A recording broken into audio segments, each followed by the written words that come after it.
Oh, hello there, little Spooder. I see you. Am I intruding upon your abode? I'm sorry, Mr. Spooder, but I need my mail. I hope you do not jump onto my hand. That would make me a freak out. I love you. You're a cutie pie. But I don't want you on my hand. Thank you, Mr. Spooder. You may resume your business. An idiot.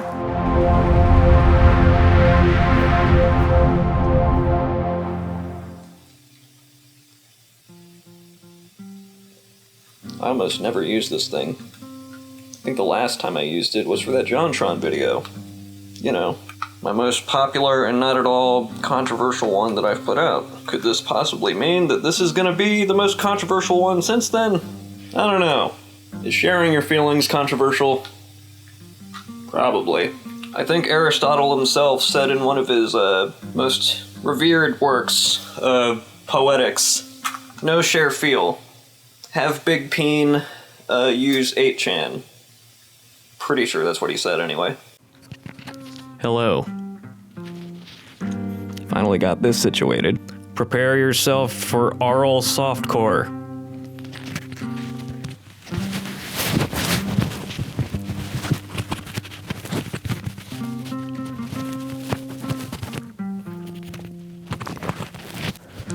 Check one, check one, check two, check one, check two. I don't think I've ever heard check three in anything. Ever. Want to see how fucking thrifty I am?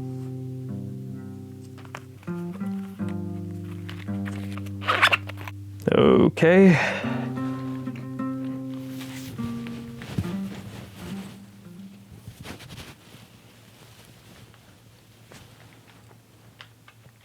I want caffeine. What's that? What's that you said to me? What do you want? Kitty. Uh-oh. Tiger. We got a tiger.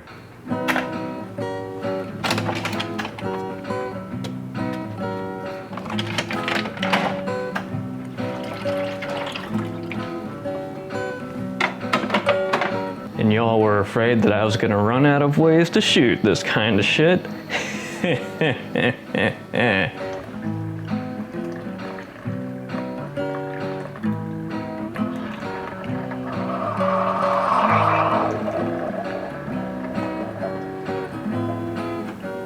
Hot. So I've had some small but significant additions to the gear roster, perhaps most usably the frickin' generic pop socket that I've got here. I gotta say, I've really been sleeping on the idea of getting this. Makes it easier to hold the fucking thing, and obviously, it's a fun and convenient way to use the camera.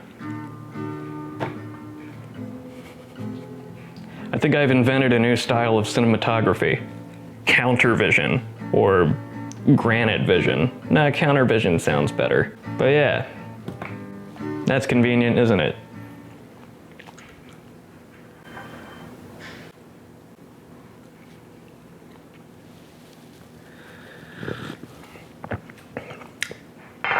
Yeah, gross, not good.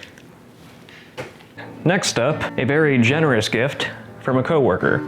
They had heard that I was set on these as the only thing I would be remotely interested in as a birthday gift, because the older I've gotten, the less I want, materially. So say for like an odd Criterion edition of a movie that I like, or I don't know, like a vinyl, which are about, you know, yay thin. Oh, there's the reveal, unexpected reveal.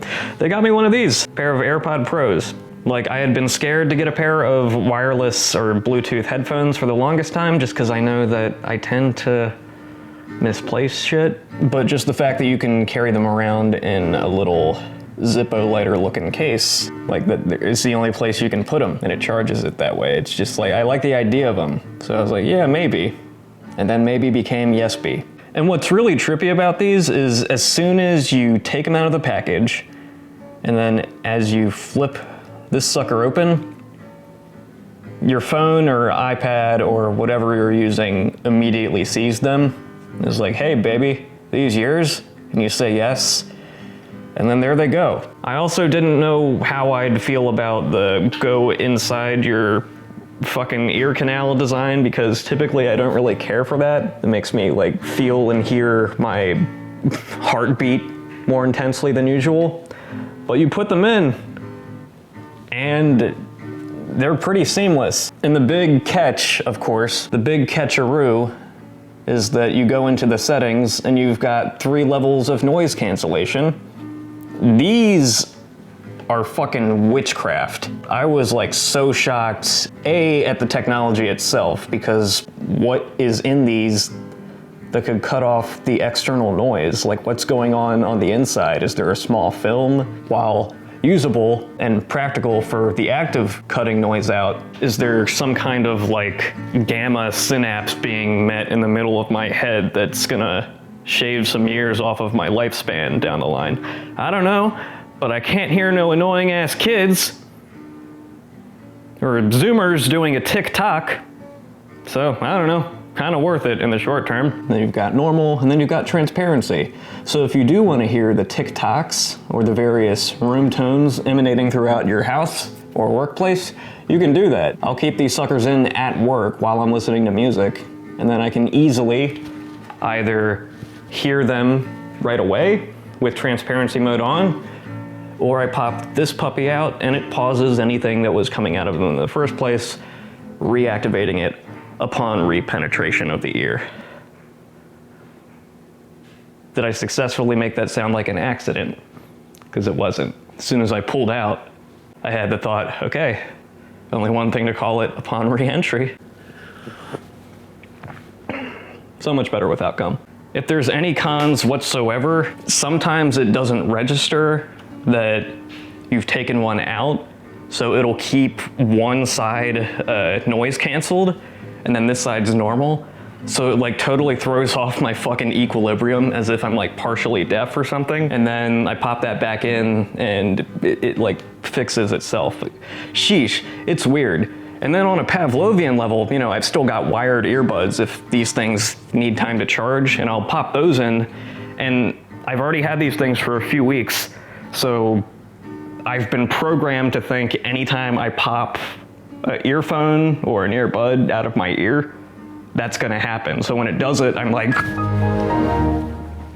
you know? I've also always been a person who sleeps with earbuds in, and yeah, by the time I wake up, these things have fallen out of my skull and have gallivanted somewhere in my bed, and I have to retrieve them in the morning when that happens. And you know, not a whole lot I can do about that, except maybe just, you know, use the wired ones when I sleep. But what if I want to watch Johnny Carson on the other side of the room with my iMac? That's the most practical way to do that. Yeah. So in other news, I'm reading again. You know, reading things that aren't Wikipedia articles about 90s alternative rock, or about how certain dictators were executed. I'm reading the autobio of the legendary stand-up comedian, author, actor, George Carlin.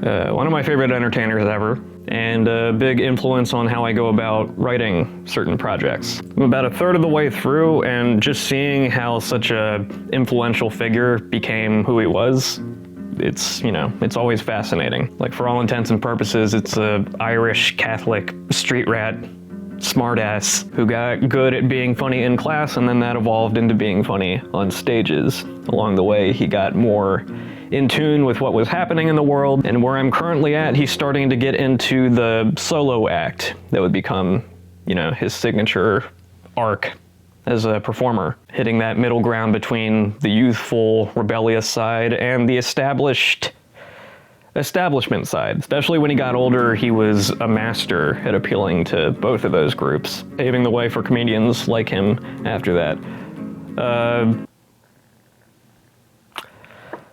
I talked more about comedy in the Bo Burnham vlog, which does exist. The raw footage is there.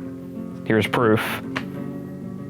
Obviously, I have a thing for wearing glasses I don't need and talking about stand-up and wearing red shirts. And I will get to that.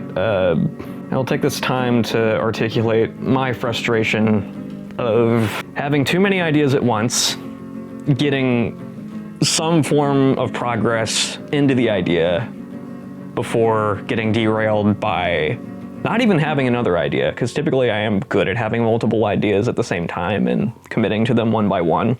It's just the fact that this is a side hustle. I can't even call it that because no money is made. Like, it's just a thing I do on the side. When life comes along and says, hey, be involved in an important thing, or hey, work dawn till dusk for like an extended weekend, like by the time all of that is said and done, you don't feel like writing a video essay about how action movies sculpt our mind, or how a musical trend is indicative of 2 or 3 other things, some cool, some not so cool. Of course, that's not even my creativity, it's the reading thing too. This is the fastest I've gotten through a book in quite some time. The last major read that I did was a collection of essays by Susan Sontag. I was able to chew through that within a matter of months, which is a hell of an improvement since taking like a year and a half to get through Pete Townshend's autobiography. If I keep going at this rate, I'm gonna be getting through this wonderful stack by the time I'm fucking 30.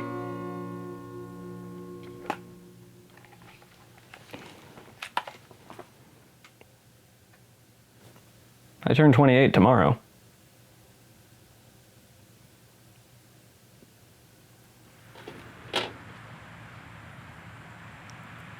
Your 20s seem to be a cycle of discovering and rediscovering who you are. Or at the very least, who the hell you think you are. You go through these hills and valleys of what you'd like to be, give that a shot for a while, having fun here and there before becoming disillusioned with the prospect altogether, finding and trying something else, whether it's work or a different hobby, before realizing, no, you were actually right the first time.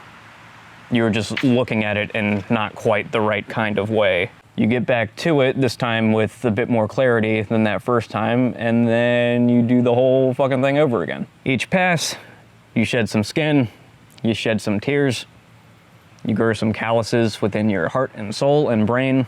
In a word, your life, that's what that is. That's life. And I'm sure that whole minutia is gonna repeat itself until I'm dead in the ground. Or, cremated. I like to be cremated like my granddad before me, semi-recently. The majority of his ashes were sprinkled into a body of water that he used to spend a lot of time at, for relaxation and family catch-ups. Although a portion of it was divvied out for keepsakes. These ceramic starfish ornaments. We keep ours on top of a craft that he had actually made himself. It was supposed to hold like baseballs or other sports memorabilia, but now it's holding up a starfish. We were all about nicknames in our family, like really creative and apt nicknames. So for him, we would call him an asshole, because he was one. Just a real funny SOB, an asshole. And it should also be noted that a alternative name for an asshole is a chocolate starfish. He read poetry sometimes. He liked being the funny guy at a party. And here we find a collision of the two. So I'm turning 28 tomorrow. And when you're creative, this ballpark of life can really fuck with you. And I can't think of a stronger summation of all of that fucketry than the 27 Club. Kurt Cobain, James Dean, Amy Winehouse, Jimi Hendrix, Janis Joplin, just a plethora of really talented people who went before their time. Otis Redding, another one. That dude just felt and sounded so much older than he actually was. And in there lies the issue, just the idea that you can have such a concentrated amount of influence and experience at such a young age. There's multiple layers of anxiety from this stupid club that we made ourselves us living folk. On the egotistical side, you get caught up in those details, harping on what this person that you look up to accomplished in such a short amount of time compared to what little you've accomplished. We should outlaw wind. And then there's that element of, Jesus Christ, I could die soon, tomorrow. Like, nobody sees that shit coming. And outside of the creativity, you have those other life milestones. I've been in multiple weddings in the past few years. Had one earlier this year. Got another one coming up that I'm gonna be best manning in. And then just this past week, I helped take some announcement photos for another pair of old friendos who are expecting their first kid. When all the time goes, I liked Dr. Dog before that song took off on TikTok. I liked Dr. Dog before it was uber cool. Now, all this being said, therapy and just repeated sessions of internal reflection have gotten me to focus less on these anxieties than I used to. But it still happens. And when it happens, I just try to put the cap of there's no rush on it. We're all going to where we're going at the rate we're going there. And yeah, ideally, a lot of us would be farther along on that journey than we currently are. But there's not a whole lot you can do to speed it up. There's a lot of luck. There's a lot of circumstantial elements that aren't up to you. Some of it could be motivational. I could be better at time management. I could be better at reserving my energy for that which I care about, which is going somewhere with this, but it is what it is. You can tell how much I care about something or how not quite comfortable I am based off of how much I itch my nose. It could be the cocaine, but I think it's something I get from my dad. And, you know, even then, there's an end to it all.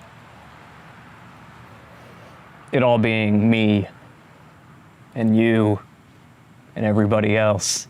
These trees in my backyard, the Grand Canyon. And what we do with that information varies day to day. Sometimes it gets me down. Other times it relaxes me. Other times it motivates me to use that indefinite amount of time for something cool. As for me, a wee babby boy who's about to cross this mythical bridge that we made up to make us feel bad about ourselves, what am I gonna do with this time? Well, we'll see.